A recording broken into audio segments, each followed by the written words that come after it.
Hello there, everybody. My name's Tony Stillman. I'm the Flying Site Assistance Coordinator with AMA, and my job, I've been working in that position for about 5 years, and basically for all aspects of modeling, my job is to help people find places to fly. I mean, if you don't have a place to fly, you really don't have anything. So that's kind of the cornerstone of what all of modeling is, not just multirotors, but everything. So we're all kind of in this issue together. So we've got a lot of experience over our history working with a lot of different groups, and so the multirotor concept of operation is now a little different. To me, it's actually opened up another area that hopefully will make it maybe simpler for you to be involved and find a place to fly. Typical model, fixed-wing model aircraft require a fairly large site. Some require runway and all that sort of stuff. Obviously, you don't need that. So we just recently made a big push to counties and cities to create, to let them know what we call create a drone zone in your city. Basically, that's the term that we use because that's the term that clicks with them. You know, typical situation, you're out flying your multirotor and the policeman comes by and says, "Hey, what are you doing? You can't fly here." You know, okay, fine, well, whatever. And, you know, he leaves and you go down the street 2 blocks and take back off and go fly around, you know, because, you know, you've spent $1,500 on this thing and you're going to fly it anyway. So, you know, our point to the cities and whatever is to say, look, you know, the best answer here is to create a place where they can fly safely. And then when you have that issue with somebody that's not flying where they're supposed to be, you can say, hey, don't fly here. But you know, there's a group down here there's a multirotor, you know, MultiGP chapter here, then they fly and they race and they have a course set up and they can show you how that's safe to do, and you got friends to fly with and all that good stuff. So the answer becomes create this place. So we try to push cities and communities to say, you know, if you say no RC flying or no drone flying in your parks, then we want to add the caveat except in designated spaces or designated places within the park. Then you create a racetrack or whatever you're doing. So my job is to kind of help you do that. Sometimes a big part of that is just education. The fact that you're connected with the Academy of Model Aeronautics gives you strength in numbers.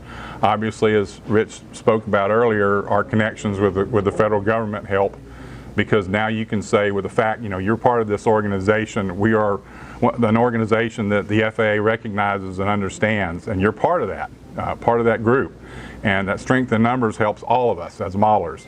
So what I want to express to you guys, if you start a chapter and you're in a need of finding a flying site, or maybe you have a site and it's temporary, you're not sure how long you're going to be there. You know, a typical situation with most groups is they have a flying site, but the reality is it probably has, you know, some point in time in the future that you're going to leave it, you're going to lose it.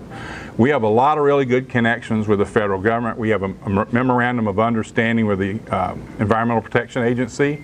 They've actually created a video that's on our website that they actually created and said creating a model flying site on EPA property is a really good use of this land.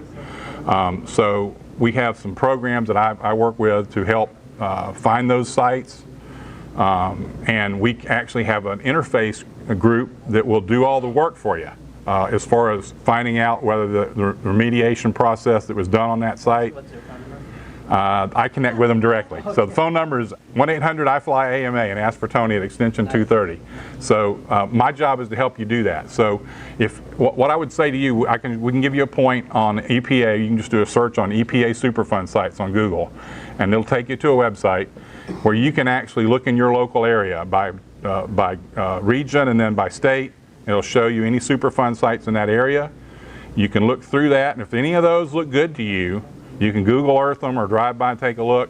Contact me and say, hey, we're looking at XYZ site. You know, can you tell us anything about it? I contact the EPA on your behalf, and I'll find out what that is. And they'll give me the information, the site owner, phone number, name, address, blah, blah, blah, blah, blah. They'll talk with a remediation group that did the work, the manager of that project, and say, yeah, we did XYZ, and we think what we're doing here fits well with model aircraft activity. So it's a good site for that.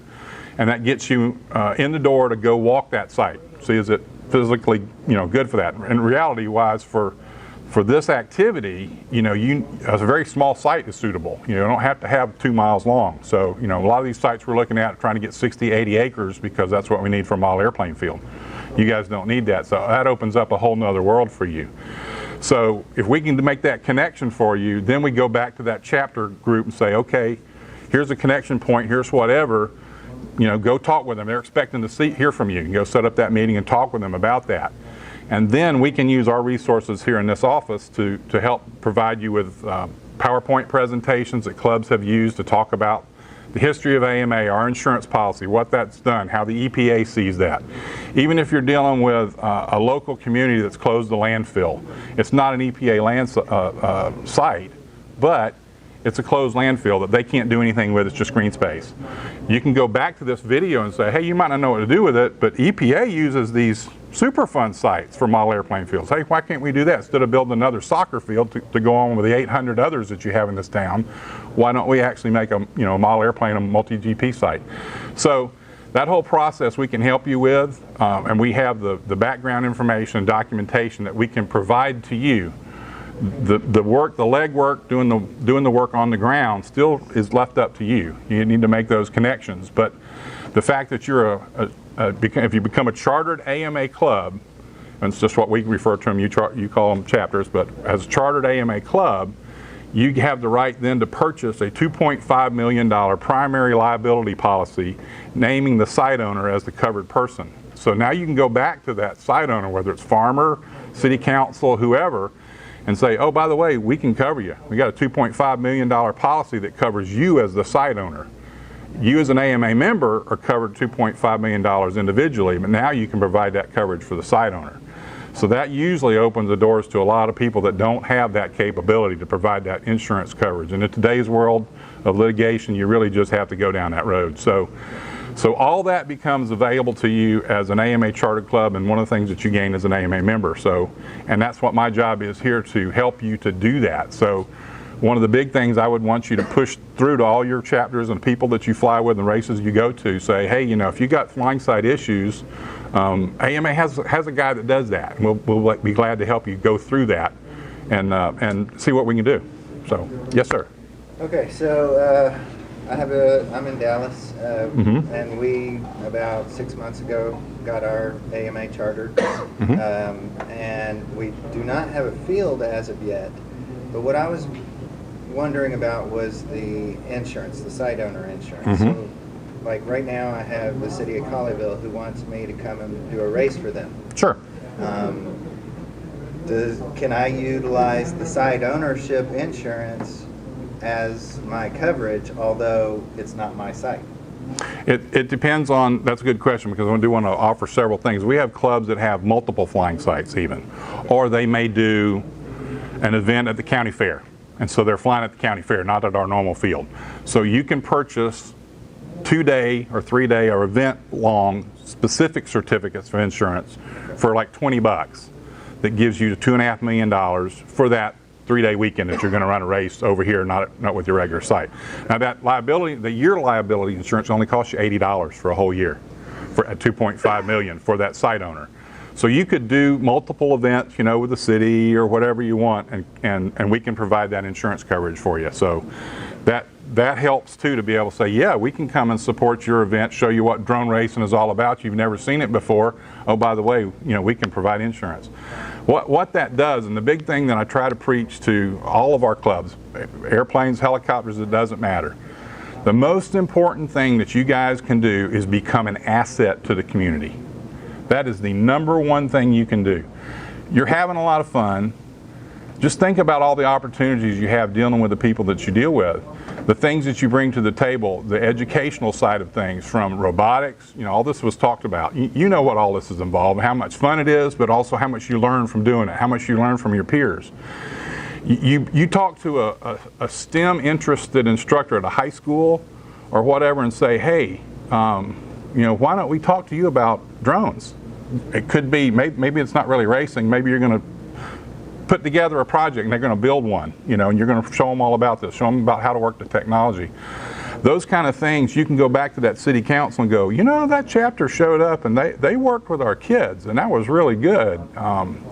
yeah, I know we're closing that park where they're at, but we better find them another place because we just don't want to lose that. So that's an important aspect of it, that the local community sees you as an asset in a lot of different ways. The amount of dollars that you spend coming to an event, people come to your event. If you check with your local commerce people in the city, they actually have a formula to determine, if Joe comes to Dallas and spends 2 days, well, he's probably spent $300, $150 a night, with gas and food and lodging and all that. And you can go back and throw those numbers together. Oh, we had 4 races and we had 45 competitors at this one, 80 at this one, 30 at this one. Gosh, we had 350 people. That, by your numbers, we brought in $30,000 into Dallas. You tell that to a county commissioner in today's world, that'll raise some eyebrows. That, here again, you're bringing dollars in the community. You're not just somebody that's asking, give me this piece of land. I want to do this, I want to do that, give me something. You're giving back. So I think if you can... That's exactly what we did. We got 26 acres after you and I spoke in our local city. I went to the Economic Development Council and I told them what we were doing. They were so excited they introduced me to the mayor, and then the city immediately granted us 26 acres. They're supposed to be building a pavilion and putting power out there and bathrooms for us at a site that's dedicated for us to fly in. And that's stories that we're hearing all around. And with multirotors, with fixed wing aircraft, some of these cities have put in. I flew with a club in Jacksonville, Gateway RC Club, and the city put in $1 million worth in that facility of improvement in that site. So, and they actually had more space than they had uses. They didn't want to build another soccer field. They couldn't figure out what they were going to put there. One of the guys happened to be on the city council that flew model airplanes. And he said, why don't we make a model airplane park out of that? Oh yeah, that's a good idea. We know what to do. What do you need? Okay, your money's not a problem. We just cha-ching, cha-ching, it was done. So Tony, great examples, Greg. Greg's been at drone racing for quite a while in Chicago, but land is a huge thing to find a good piece of land. How would you recommend he go about, real world? What would be the approach? Who would he try to talk to, you think, in Chicago? Well, I think one of the things you want to do is show that you're a tangible number of good people. It's not just you; it's a group of people. That's the problem. You want to try to have that chapter. You want to try to have a chapter, a group, a number, and say, yeah, we number this amount. We can even do some looking in our database and say, you know what, let's look at how many AMA members are within 50 miles of Chicago. And then we can give you that number and say, you know what, there's 384 members within 50 miles of Chicago. Those are potential users of the site. Not counting new people you're going to bring, but these are people that are in our group that we could say, hey, there's a new flying site over here for multirotors. This is where you can go. So there's a lot of things we can bring to the table, and it just depends. Every situation is different. Don't think that your situation is impossible or hard to work with. Every situation is different. You just have to go through it with the idea that make my group a community-based group that will provide value to the community. And then I need to sell myself. I need to do a good job of marketing what our group is going to do and why. Like I said, we have PowerPoints. We have several things that we can help you put together, PowerPoints that some clubs have put together. And you can take that as a baseline and say, okay, turn it, brand it for your own group, brand it for this, talk about the specifics of what you plan on doing, and bring that to them. And I can tell you, most often, if you make a good presentation, and in a situation that we're in with the drones, to show them you are an answer to a perceived problem, that the sky's falling because drones are everywhere and they're going to kill everybody. No, that's really not the case. And here's a really good use, and here's how we can do this. You can really present a really good picture of that, and you'll be surprised how much positive you'll get out of that. Obviously there's farmers, there's commercial groups, there's all kinds of opportunities, but we like to focus on government lands because generally those lands are going to be fairly stable, and you'll be able to get a longer term lease. And like I say, at least many of these cases are $1 for 10 years, and so it's kind of like we're just giving you the land. So you can really make that work for you if we make the right if we can make the right contacts. We can really make that work. So you're not by yourself. What would we ask for? Would it be typical for a new club to approach a group and just say we need land, or do we ask for land and say, hey, we need some help developing it? What's typical? What we try to tell our clubs, every situation is different. Of course, the economy's not really good right now. Obviously, cities and are worried about tax revenues and stuff. Every situation is different. You could be in one part of our country where it's really not such an issue, maybe. So I think you need to be aware of what the financial situation is with the community that you're talking to. And in some cases, it's just important to get your foot in the door. So. Could you guys just race on a 600 by 600 grass flat area? Yep. Yeah. I mean, what else do you really need? Oh, it'd be nice to have a pavilion and power and water and internet and bathrooms and, yeah. So all those things are great. And I can tell you there are some groups who would say, great, we're ready to tell us, get us a drawing. We'll make that happen. But if you can just get your foot in the door to get used to that site, and then show them you're a responsible user of that site, that you can do these things. You're bringing stuff in the community, you're inviting people to come out and watch, you're having a good time. Nobody died last week, it was a fun week. So you can do those things. I think you strengthen your position to down the road say, we really need to add some stuff. I just left an event last weekend in Ohio where they were working with the Parks Department, and the Parks Department just doubled their land size because they said, we got some other land here, we're talking about putting some soccer fields, and the club said, we really don't want soccer fields over there because one thing you may not think about, if our t-ball or baseball is one of the really issues, kids are out there in left field standing around waiting for a ball to come down, and they're flying drones over there, and they're going, that's a lot more fun than me standing here, and then next thing you know, a ball hits them on the head. So they're saying, we don't want baseball fields next to model sites because the kids are more interested in the model airplanes. So they said, we're going to put a baseball fields over here, and the club said, well, here's really why we don't want you to do that. And they said, oh, that's a good reason. We'll let you guys have it. And so now they have a nice 1,000-foot grass runway that's really cool. On the back side of their site, they had a drone race. They're setting it up for drone racing. So, that happens. Yes, sir. Is there a distance between AMA clubs that's mandatory? I'll tell you guys, there's an established club, and it's an older club, and it's just not. Mm-hmm. And the other side, it's on a landfill now, mm-hmm. and it's in the process of transferring from the city to the park. And we had talked to the parks, and so we're kind of in this discussion Good.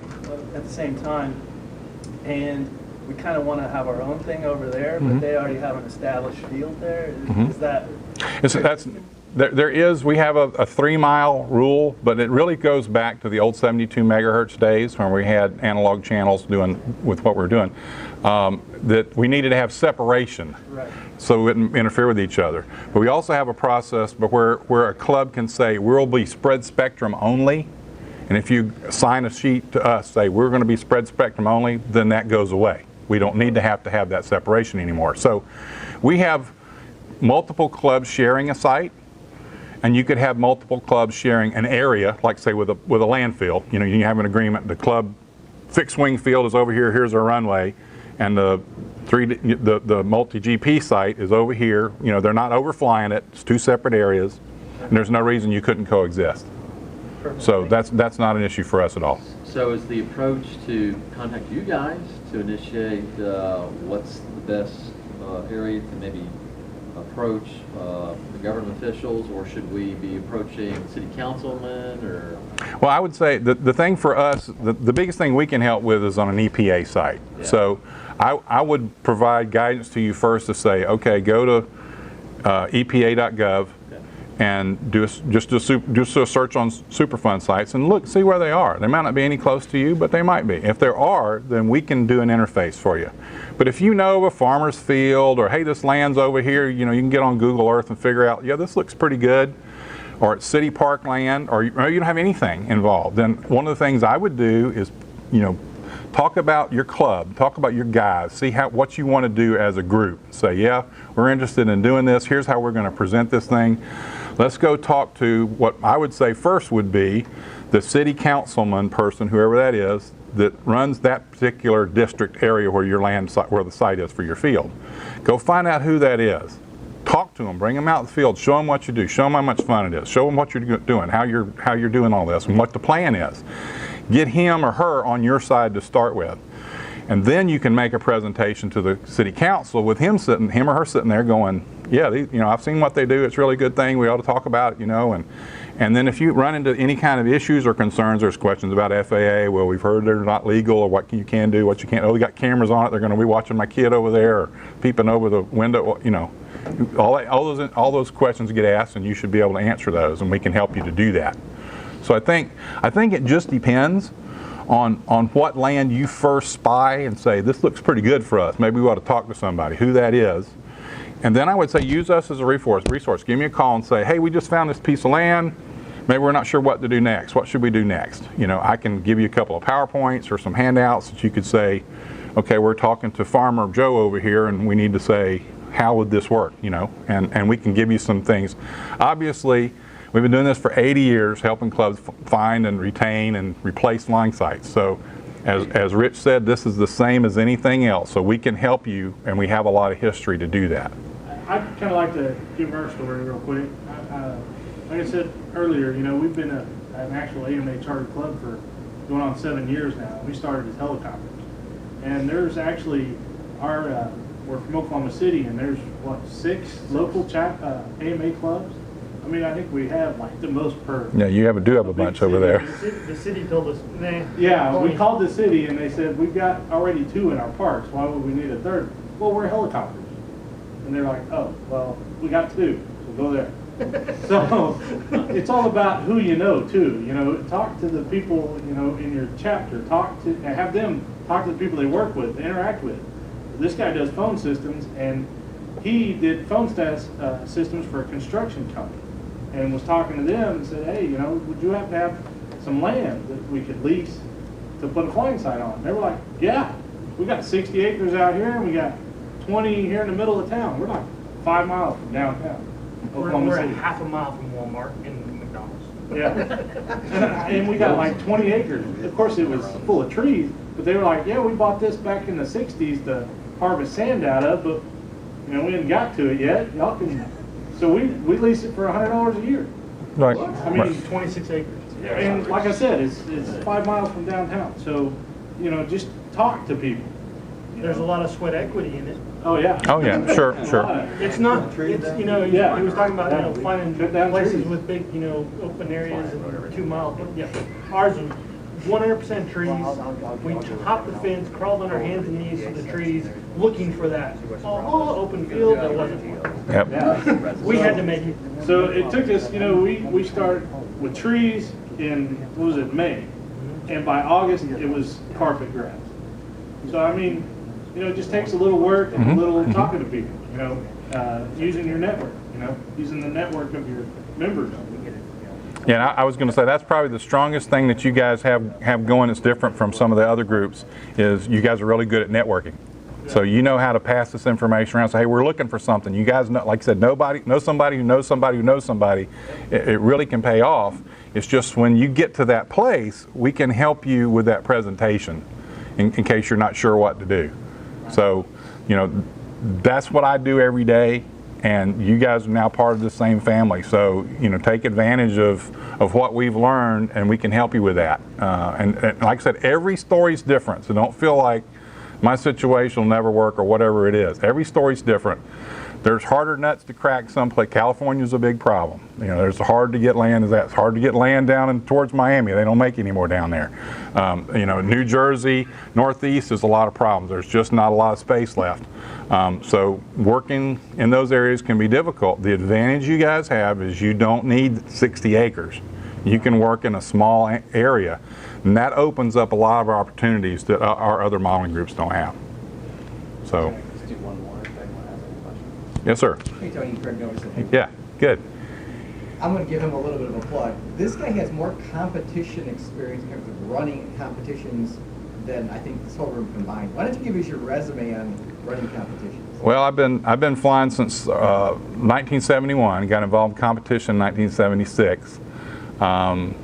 I've only got 2 seconds at a nationals and a third. I never have won a national championships, but I got involved in competition aerobatics, and I've been on I've run 2 world championships for F3A aerobatics, both of them in Pensacola, Florida, one in 1983, one in 1999. And then I've been the team manager for 4 world championships teams where we went off to Poland and Austria, Germany, and Japan, flew in world championships, and we were able to win one of those. So that's a lot of fun. I've run several team selections where we pick teams for the world championships.